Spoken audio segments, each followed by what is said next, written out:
नमस्कार। UP PCS panels के एक नए वीडियो में आपका स्वागत है।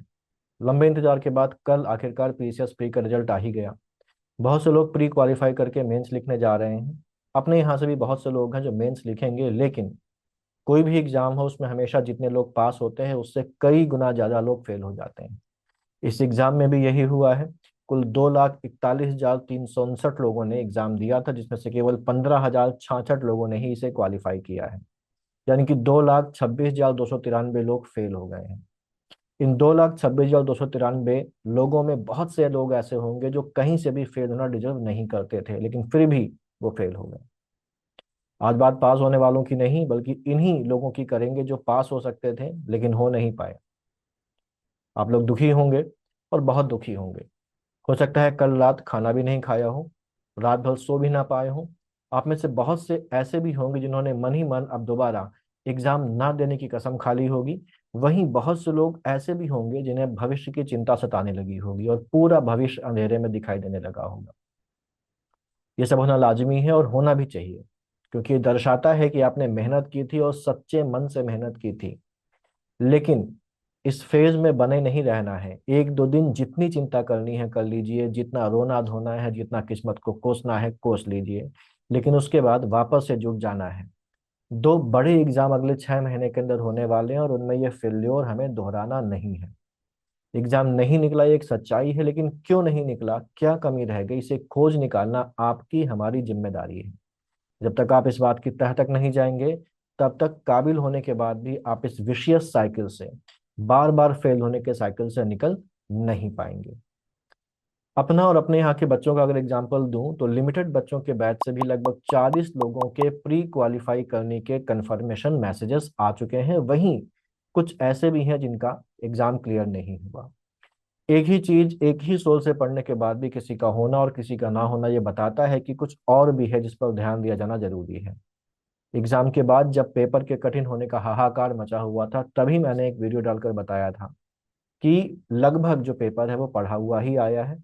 मैंने उसमें क्लिपिंग्स डाली हैं जिसमें जो बातें क्लास में बोली गई थी वो हूबहू एग्जाम में आ गई हैं। लगभग 120 के ऊपर क्वेश्चंस के एविडेंसेस वहां पर हैं। यानी कि कुछ ऐसा नहीं था जो पढ़ा हुआ ना हो, आसानी से एग्जाम को क्लियर किया जा सकता था। तो इसका मतलब कहीं कुछ है ऐसा जहां पर गड़बड़ हो रही है, जहां पर कुछ छूट रहा है और एग्जाम क्लियर नहीं हो पा रहा है।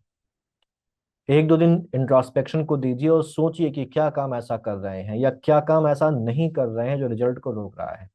मेरी जितने भी लोगों से बात हुई है उसमें एक सबसे बड़ी कमी जो नजर में आई है वो ये है कि चीजों को रिवाइज नहीं किया जा रहा है ठीक से। अगर चीजों को रिवाइज नहीं करेंगे तो जो भी पढ़ा है वो सब भूल जाएगा। बहुत से लोगों को कंफ्यूजन होता है, ये भी एक सिम्टम है इसी चीज का, इसी बीमारी का, रिवीजन ना करने की बीमारी का।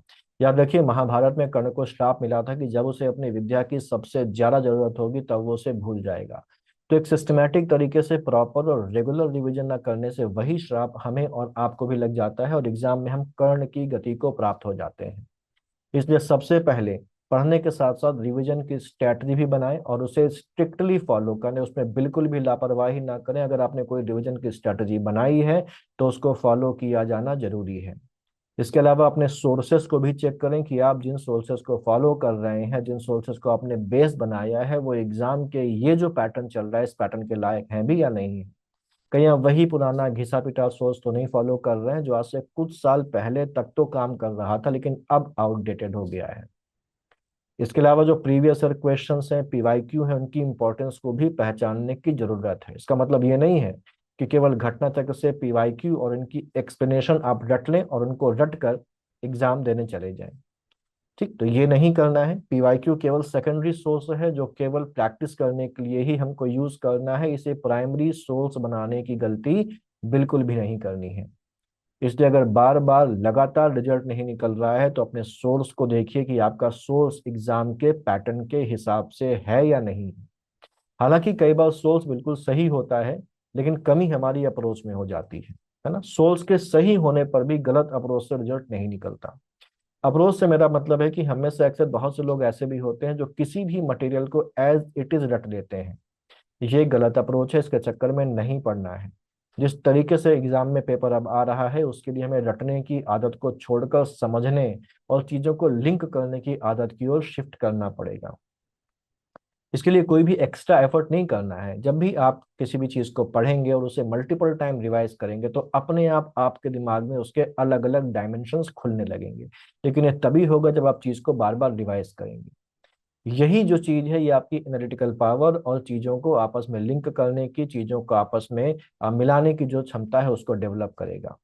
ये कुछ बातें हैं जिनका हमें ध्यान रखना जरूरी है। ऐसी बहुत सारी बातें हैं जिनको आपको ध्यान रखना है, जिसको हम लोग बाद में डिस्कस करते हुए आगे चलते हुए चलेंगे। फिलहाल जल्दी से इस फेज से बाहर निकलिए और देखिए कि क्या वजह है। इस बार या पिछली बार एग्जाम नहीं निकला तो इसका मतलब ये नहीं है कि एग्जाम कभी भी नहीं निकलेगा। किस्मत को और परिस्थितियों को कोसना बंद करिए, अपने कंफर्ट जोन से बाहर निकलिए, क्योंकि आपकी परिस्थिति कितनी भी खराब हो, उम्मुल खेर और ईरा सिंघल से तो बेहतर ही होगी, जिन्होंने सभी परेशानियों का सामना करते हुए यूपीएससी में टॉप किया, आईएएस बनी। अगर इनके बारे में नहीं जानते हैं तो उम्मुल खैर का नाम गूगल करिए, UMMUL, ये उम्मुल की स्पेलिंग है, इसको गूगल करिए और देखिए कि किस परिस्थिति में इस लड़की ने यूपीएससी में आईएएस की पोस्ट हासिल करी। ठीक, यानी कि हिम्मत ना हारने का जो नतीजा है वो क्या हो सकता है। मुझे पता है आपकी पोटेंशियल क्या है, मुझे आप पर पूरा भरोसा है। आप भी खुद पर भरोसा रखिए और देखिए कितनी जल्दी आपकी असफलता सफलता में बदल जाएगी। सफलता पानी है तो मेहनत पर और खुद पर भरोसा रखिए। किस्मत की आजमाइश तो जुए में होती है और आपका जीवन जुआ नहीं है।